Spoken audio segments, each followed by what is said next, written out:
राम राम। राम राम। तेजुल में जन्मदिन की बधाई। थैंक यू, धन्यवाद आपको, बहुत बहुत धन्यवाद। शुभचिंतकों की पूरी दिन भर जी तांता लगा है शुभचिंतकों का। जी जी, सबका स्नेह है, सबका आशीर्वाद है। दिन भर के सबसे अच्छा कार्यक्रम कौन सा लगा? अभी तो दिन पूरा नहीं हुआ है, दिन अभी पूरा होएगा तब बताऊंगी कि पूरा ये बच्चियों सबसे के अच्छा साथ कौन आकर सा के था। आप बच्चियों से मिले हैं। देखिए, बच्चों के बीच में जाकर मुझे हमेशा ही अच्छा लगता है। हाँ, और मैं मेरे हर जन्मदिन पे प्रयास करती हूँ कि अपना जन्मदिन बच्चों के साथ मनाऊं। तो आज बेटियों के भी साथ मिलकर कैसा लग रहा है? बहुत अच्छा। मैं यहाँ पहले भी आई हूँ, यहाँ की बेटियाँ बहुत प्रतिभाशाली है, बहुत हाँ संस्कारवान है। हाँ। और बिल्कुल अपनी जो संस्कृति है उसी के अनुसार ये पढ़ाई कर रही है। और दीदी जो है सत्य सिद्धा जी बहुत ध्यान रखती है इनका। तो अच्छा। यहाँ वैसे भी मैं आती रहती हूँ हमेशा। और हम्म। आगे बहुत ले लिए आपने आगे सबका सुबह के जो जन्मदिन की शुभारंभ किया हाँ है हाँ रामदास जी की मूर्ति के माल्यार्पण से किया। जी जी। देखिए, जो हम मेरे प्रेरणा स्रोत हैं वो स्वर्गीय रामदास जी जो मेरे परदादा जी हैं। तो हमेशा जन्मदिन पे सबसे पहले कार्यक्रम की शुरुआत उनकी मूर्ति पे माल्यार्पण से ही करती हूँ। दूसरा कार्यक्रम स्वर्गीय गंगाराम जी जो दादाजी हैं मेरे, उनकी मूर्ति पे माल्यार्पण किया। और फिर संतों का आशीर्वाद लिया पन्नानियों के तले आकर। इस बार जो खास बात देखी गई आपके जन्मदिन के कार्यक्रम में, जी आपने एक तो बुजुर्गों का आशीर्वाद, साधु जी। संतों का आशीर्वाद, बच्चों के पढ़ाई वाले, वृक्षारोपण, आज गौ मैं अगर सेवा। विधायक बनी हूँ तो इस संतों के, बुजुर्गों के, मेरे बहनों के, भाइयों के आशीर्वाद से ही बनी हूँ। और ये जीवन पर्यंत जो हमने एक रिश्ता बनाया है सभी बहनों से और भाइयों से, तो वो रिश्ता मुझे जीवन भर रखना है, कायम रखना है। और आज मैं विधायक हूँ तो संतों के आशीर्वाद के कारण ही हूँ। तो इससे बड़ा अवसर क्या हो सकता है कि जन्मदिन है तो मैं उनका आशीर्वाद लूं उनसे, ताकि मैं अच्छा आगे काम कर सकूं। तो आज का दिन तो बनता ही है इसके लिए। 5 बजे से लगातार कार्यक्रमों में भाग ले रहे, थकावट नहीं हो रही? कहाँ थकावट, सबका इतना स्नेह मिल रहा है, इतने बच्चों से मिलना हुआ, बुजुर्गों से, संतों से, सबका आशीर्वाद लिया, ये आशीर्वाद तो कहाँ थकने देगी। जिम्मेदारी और बढ़ गई। जिम्मेदारी तो निश्चित रूप से, देखिए आप सबने लायक समझा तब जिम्मेदारी दी है। और इस जिम्मेदारी को पूरी तरह से मैं निभाऊंगी।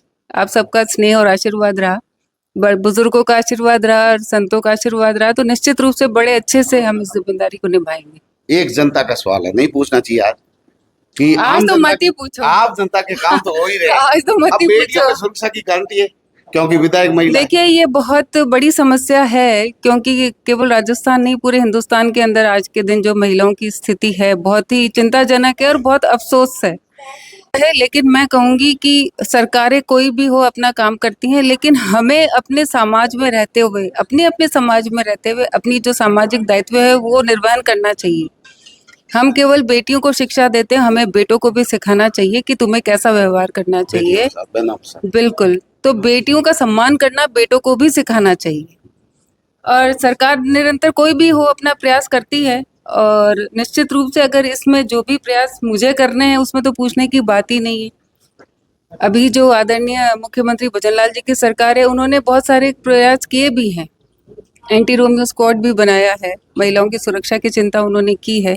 लेकिन फिर भी मैं आखिर फिर यही कहती हूँ कि ये अपराध तब तक नहीं रुकेंगे जब तक हम अपने अपने घर में जागरूक होकर बच्चों को, समाज को सही दिशा नहीं दिखाएंगे, उनको जागरूक नहीं करेंगे, तब तक केवल सरकार या पुलिस के भरोसे ही अपराध रुकना बहुत मुश्किल है।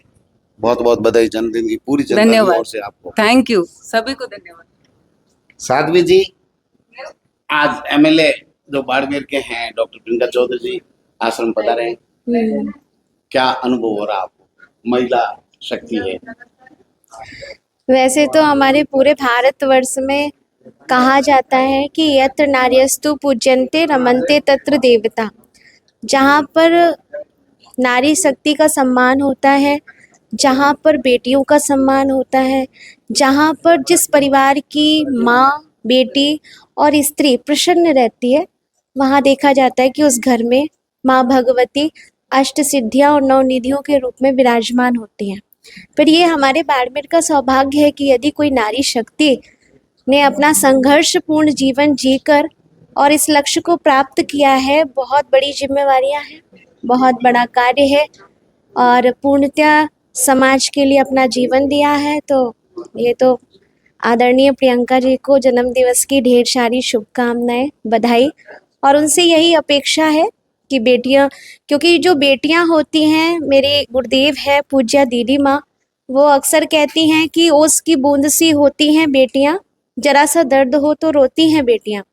रोशन करेगा बेटा एक कुल को, लेकिन दो दो कुलों की लाज को संजोती हैं बेटियां। पढ़ाए जाते हैं बेटे पर पढ़ जाती हैं बेटियां, चढ़ाए जाते हैं बेटे पर चढ़ जाती हैं बेटियां।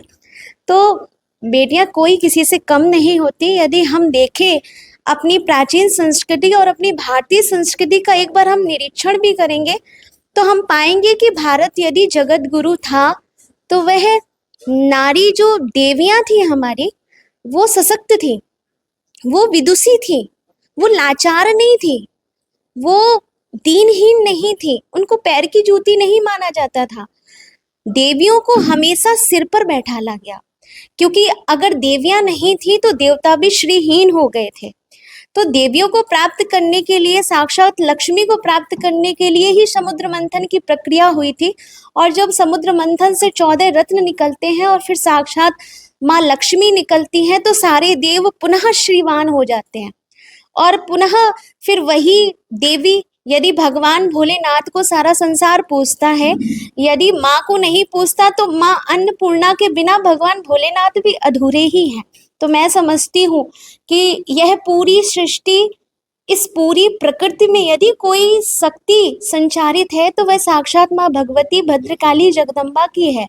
और उसी शक्ति से ही सब कुछ संसार चल रहा है।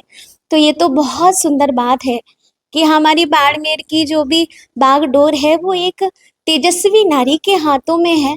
तो बहुत बड़ी जिम्मेवारी बन जाती है प्रियंका जी की। मैं तो यही शुभकामनाएं प्रेषित करूंगी पूरे वात्सल्य परिवार की ओर से। आज वो हमारे वात्सल्य आई हैं, बेटियों के साथ उन्होंने अपना जन्म दिवस मनाया। कहते हैं ना, जीवेत सरदा सतम। कहा जाता है कि आप अपने जन्म दिवस को किस प्रकार से, किस तरीके से मनाते हो, ये महत्वपूर्ण नहीं है।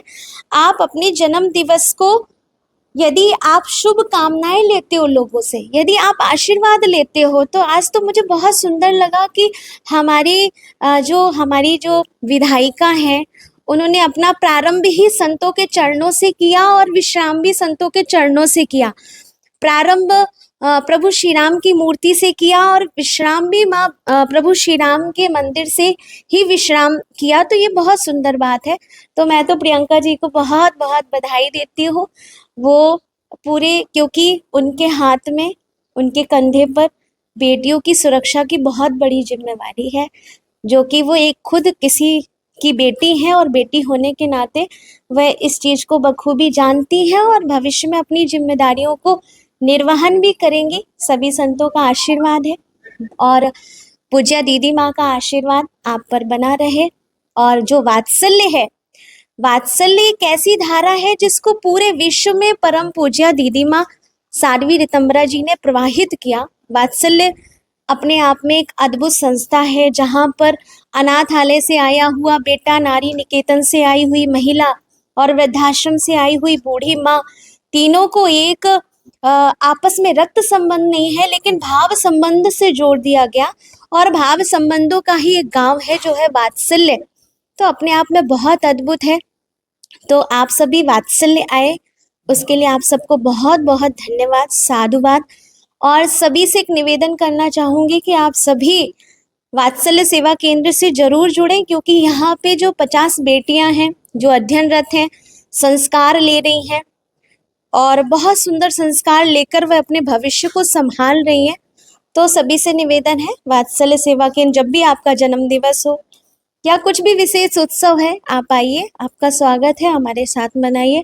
एक बार पुनः वात्सल्य परिवार की ओर से प्रियंका जी को बहुत बहुत बधाई, जन्म दिवस की ढेर सारी शुभकामनाएं। देखते रहिए तेजल मीडिया। नमस्कार।